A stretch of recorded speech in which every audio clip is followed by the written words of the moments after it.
السلام علیکم ورحمۃ اللہ وبرکاتہ.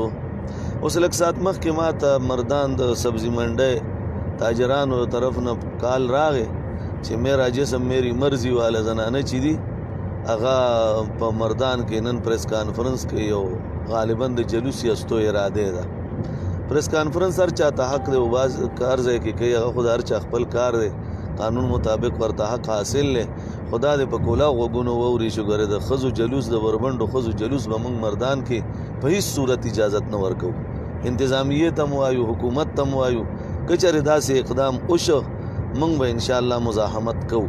که الله ته منظور عالمي مجلس تحفظ ختم نبوت او جمعیت علماء اسلام ملګرو ته هم زموږ درخواست موږ به میدان ته راوځو. موږ به د زنانو کم از کم په خپله ضلع کې د بربنډو زنانو جلوس ته اجازت قطعا په هیڅ صورت نه ورکوو.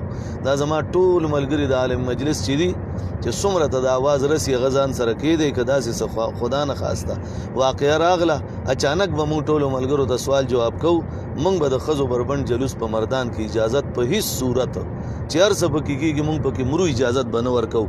انتظامیې ته بیا ویل غواړم که تاسو د امن پاسداري کوئ او تاسو موږ سره چې څنګه زموږ ستاسو یو بل سره تعاون دی دا تعاون به په دې صورت کې وي چې کم از کم دیني اقدار او زموږ د خویندو میندو د عفت او د ابرو جنازه د دې د یستو اجازت به موږ چالم نه ورکوو. انتظامیې ته ویل غواړو موږ سره دې خبره کې تعاون وکړئ، دا پابندي پرې ولګوئ او حکومت ته وایو چې سترګې کلاو کا، که نه داسې نه وي موږ به میدان ته راوځو، موږ به دا شی نه پرېږدو انشاءالله. السلام علیکم ورحمۃ اللہ وبرکاتہ.